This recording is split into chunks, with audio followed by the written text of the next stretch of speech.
Hello dear student, again all of you are welcome to mathematics classes. You all know me.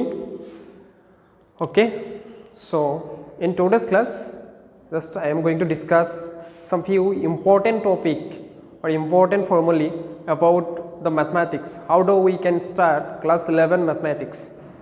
Class 11 का जो mathematics होता है उसको कैसे स्टार्ट किया जाता है वही हम देखेंगे थोड़ा बहुत, ठीक है. सो class 11 mathematics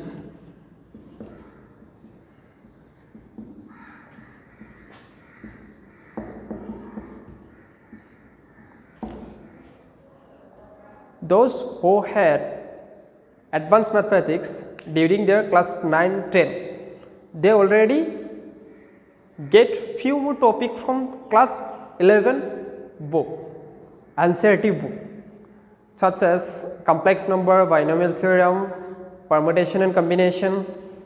Maximum of chapter they already get in class 9 and 10. For those students, they can start preparing class 11. Those who have advanced mathematics.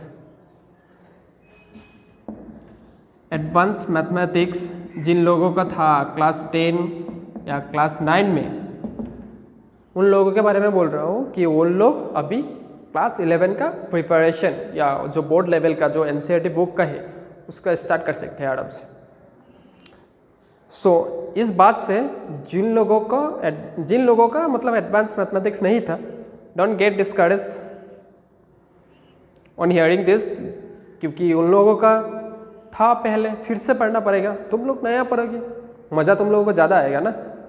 उन लोग सोचेगा क्या, जो एडवांस मैथ्स था उन लोग सोचेगी कि ये हो जाएगा हमसे, ये तो मिल चुका है पहले, वो लोग पढ़ेंगे नहीं, नेगलेक्ट करेंगे. तुम लोगों का एडवांटेज है, नया टॉपिक है, नया सीखने को मिलेगा. सो ज़्यादा मोटिवेट तुम लोग रहोगे कि हमें पढ़ना है, हमें सीखना है.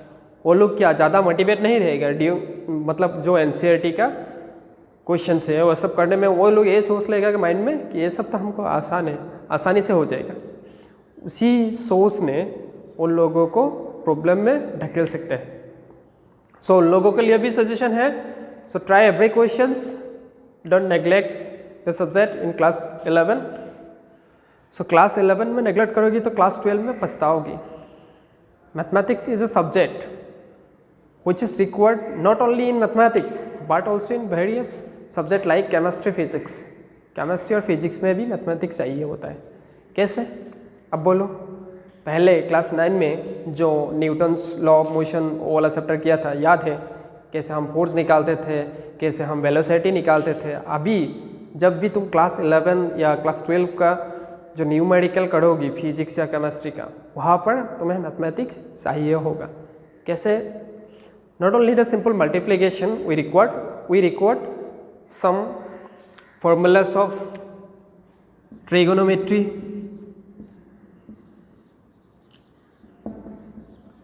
some trigonometric formula are required in class 11 physics. I am talking about the physics, application of mathematics in physics. Some trigonometric formula, conversion, sine का वैल्यू, कॉस का वैल्यू, उसके बाद जो आइडेंटिटीज रिलेटेड आइडेंटिटीज है या जो बी रेशियो से साइन कॉस उसका कंपोनेंट कैसे निकालता है, ये सब जब भी करोगी ना तो पता चलेगा. कई कई बच्चे को मिल भी चुका है.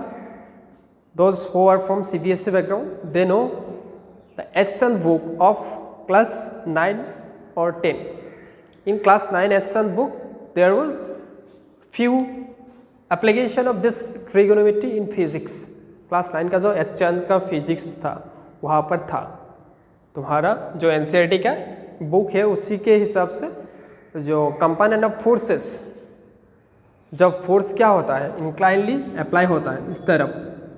Suppose a force, this is our horizontal surface, suppose a force is applied toward this, then there was two component, one is horizontal and one is vertical. You already got, suppose this angle is theta, you are applying force in this direction.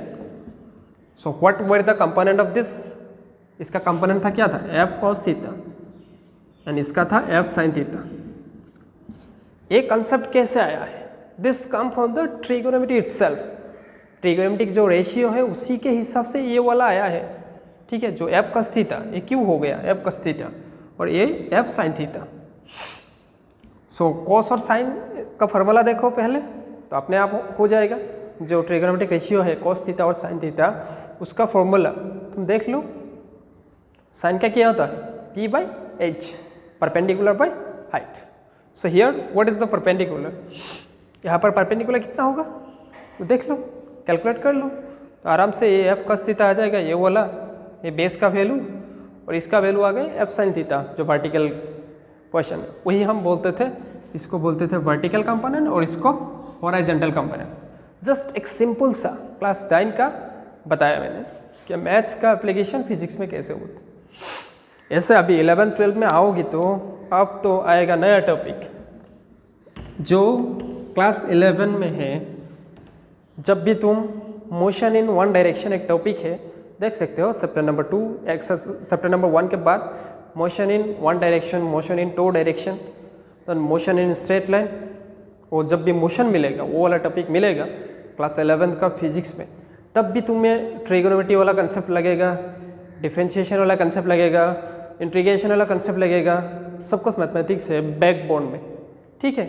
जब भी तुम किसी या free body diagram, थोड़ा मैं upgrade आप level में बोल रहा हूँ, फ्री बॉडी डायग्राम या एंट्रेंस का जो क्वेश्चन है उसमें बोल रहा हूँ, फ्री बॉडी डायग्राम ड्रॉ करो या कुछ भी बनाओ फिजिक्स का, उसके बैकबोन में मैथमेटिक्स रहता है, ठीक है। एक क्लास 11 का थोड़ा बहुत एप्लीकेशन है और क्लास 11 में बहुत सारा चैप्टर है जहाँ पर मैथमेटिक्स मतलब चाहिए।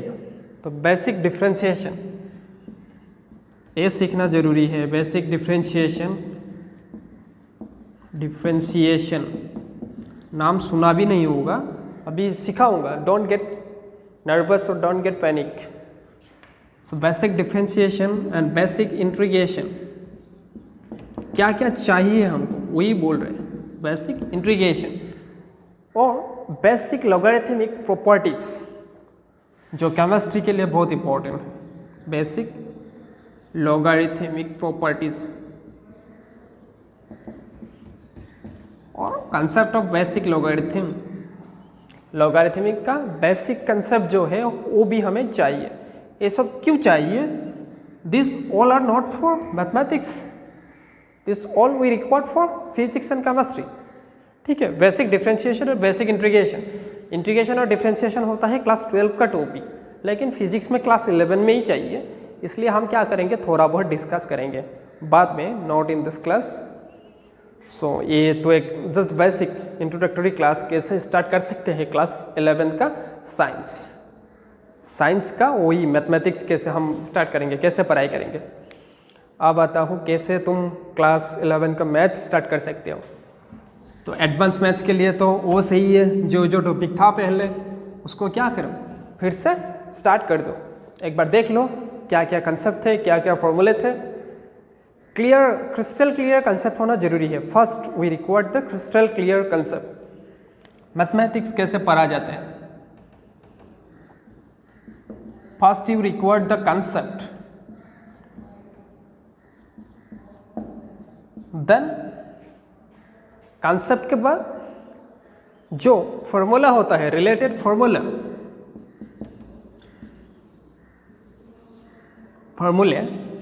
It is the plural form of formula. उसके बाद क्वेश्चंस, और जिसको तुम न्यूमेरिकल बोलते हो, न्यूमेरिकल्स मैथ्स क्या करना जरूरी है, numericals, then practice, then again practice. तो practice and practice makes man perfect, वही वाला थ्योरी यहाँ पर भी अप्लाई होगा, वही वाला एजम्पशन यहाँ पर भी मैथमेटिक्स के चलते यहीं पर भी यूज़ होगा। तो प्रैक्टिस जितना करोगे मैथ उतना तुम्हारा आसान, तुम्हारे लिए इजी होगा, तुम्हारे लिए स्मूथली जाएगा। जो मैथोफोबिया होता है, फोबिया तो पता होता है, किसी को हाइड्रोफोबिया है, किसी को हाइड्रोफोबिया है, किसी को कुछ भी फोबिया मतलब जिसका डर होता है। मैथ फोबिया जो है, मैथ का जो फोबिया है उसको दूर करना पड़ेगा। जिन जिनको है मैथ बहुत ही इजी है, मैथमेटिक्स जो सबसे आसान सब्जेक्ट है, थोड़ा बहुत कंसेप्ट अच्छे से कंसेप्ट सीख लो क्या होता है कैसे होता है, उसके बाद उसका एप्लीकेशन करो, अच्छे से फार्मूला को याद रखो। याद रखने का भी ज़रूरत नहीं है, ज़्यादा अच्छे से प्रैक्टिस करोगी फार्मूला अपने आप आ जाएगा। अभी तुम्हें पूछने का ज़रूरत नहीं है किसी की बच्चे को कि क्लास 10 पास होके आ गए हो, अभी a+b होल स्क्वायर का फार्मूला पूछने का भी ज़रूरत नहीं है। You already know that formula is in your heart, अपने आप आ जाता है। अभी तुमको कोई पूछ रहा है कि 2 स्क्वायर का क्या होगा, 2 स्क्वायर का 4 ही होगा ना, वो तो सबको पता है। इसी तरफ से वो अपने आप हो जाता है। तुमने इतना प्रैक्टिस किया क्लास 10 तक, जैसे मैथ्स को प्रैक्टिस किया था, अभी भी ऐसा ही करना है। थोड़ा मतलब कंसेप्ट को अच्छे से समझना है। पहले ज़्यादा कंसेप्ट नहीं रहते थे तब दिक्कत नहीं रहते थे, जब हायर में थोड़ा हायर लेवल में आ गए हो ना, अभी थोड़ा बहुत कंसेप्ट का भी समझना भी ज़रूरी है, कैसे होता है क्या होता है। पहले जैसे पढ़ते थे अभी थोड़ा मतलब हट के पढ़ना पड़ेगा, तब भी हो पाएगा, तब भी तुम्हारा बोर्ड भी हो पाएगा और कंपेटिटिव लेवल का एग्जाम भी तुम अपियर हो पाओगी। सो मैथमेटिक्स रिलेटेड तो कंपेटिटिव बहुत सारा एग्जाम होता है, डिफेंस में भी होता है, स्पेशली ऑन एनडीए। मैंने बताया था, आज भी बता रहा हूँ, एनडीए में 200 मार्क्स का मैथमेटिक्स का ही आता है। सो मैथमेटिक्स को पूरे अच्छे से पढ़ो, क्लास 11 12 दोनों का ही लगता है। After 12 you will appear for competitive purpose. Competitive exam कुछ भी हो तुम अपियर करोगी तो अच्छे से करना, ऐसे ही एग्ज़ाम नहीं देना। जो भी करो उसको अच्छे से करो, ठीक है। तो ये मैथ का तो अभी जिन लोगों का एडवांस मैथ्स नहीं है वो लोग क्या करेंगे, क्लास 10 का जो मैथ था उसमें कुछ टॉपिक था, एक था क्वाड्रेटिक इक्वेशन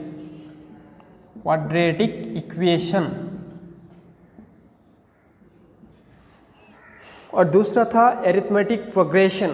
दोस टॉपिक ये वाला टॉपिक अभी 11 और 12 में मिलेगा नहीं, but lots of question are come from this topic. कुछ भी एग्जाम हो, जेई हो, बिट सेट हो, बीआईटी हो, कुछ भी एग्जाम हो, बिट्स या उसके बाद जेई मेंस या एडवांस, क्वाड्रेटिक का क्वेश्चन रहता ही। In case of JEE Mains minimum 2 question are asked from this topic, quadratic equation. So you have to prepare for this. अभी क्या करो, क्लास 10 में जितना मिला टिल क्लास 10 जितना भी मिला, जो भी मिला उसको पढ़ो, अच्छे से पढ़ो। Then we will continue from that level. वो 10 में जितना भी सीखा ना उससे आगे हम पढ़ेंगे, कैसे पढ़ाए जाते हैं वो क्वाड्रेटिक वाला, ये वाला टॉपिक ही अभी पढ़ लो। टिल क्लास 10 का जितना भी फॉर्मूला वगैरह आ गया है क्वाड्रेटिक का, कैसे सॉल्व किया जाता है, जो मेथड ऑफ सॉल्विंग है क्वाड्रेटिक इक्वेशन होता क्या है, what is the difference between polynomial and quadratic equation, concept, each and every concept book को थोरोली पढ़ो। उसके बाद क्वेश्चंस भी तुमने जो किया था एक बार देख लो, ठीक है। तो ये सबके लिए है, एडवांस मैथ वाला, जनरल मैथ वाला, जो भी बच्चे हैं क्वाड्रेटिक का अच्छे से एक बार देख लो। 11 12 में है नहीं, लेकिन बहुत सारा क्वेश्चन आता है इसमें से, बहुत सारा क्वेश्चन। सो आज के लिए इतना ही, ज़्यादा नहीं बोलूँगा। Okay, will meet in next class. Thank you all.